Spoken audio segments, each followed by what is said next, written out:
Hello, UCAR. Peter Christensen here, coming to you from the CEO's desk. Going to talk today about the primary residential declaration. Maybe you've heard about it, maybe you have not. If you have not, good for you. If you have, there's been some confusion about this form. So last year, the county assessors were charged with ensuring that homeowners are correctly receiving the primary residential exemption. So in Utah, if your property is your primary residence, you get a 45% break on your property tax for that property.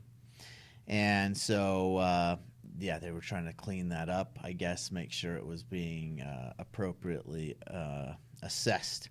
Now, nothing has changed in the law concerning primary residences. That's all the same.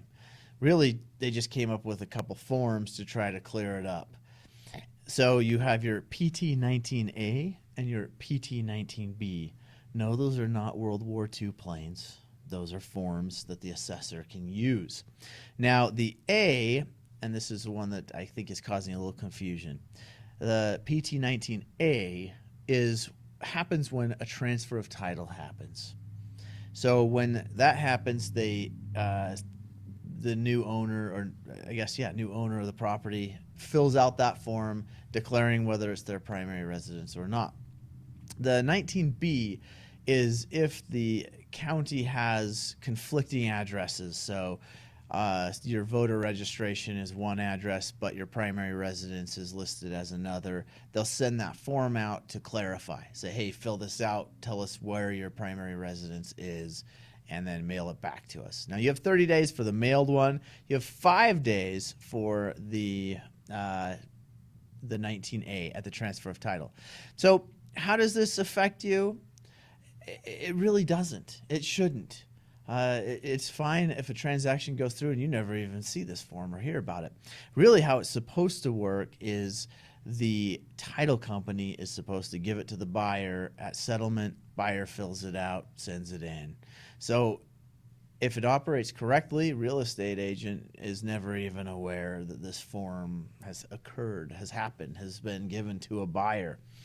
And really, some are even saying, some within our industry are even saying, hey, we're not authorized to fill that out. So it really is not incumbent on you. It should not be put on to you as a real estate licensee to fill this out. It's not a real estate form. That's between the assessor's office and the title folks, and that's really where it should be. But just in case you come across it, we've just had a lot of questions since this has been going into effect about this form and what it means. So it doesn't change the law at all. It's just a way for the assessor to be able to identify where a primary residence is for a particular person so that they get the correct tax break from it. Hopefully that clarifies things if you have heard about that. If not, I hope you never do. That would be great. If you have questions, you guys are sitting in a sales meeting thinking, well, Peter, I wish you'd cover this topic, shoot us a comment. Put it in the comments below, and we can try and hit those. Thanks for tuning in.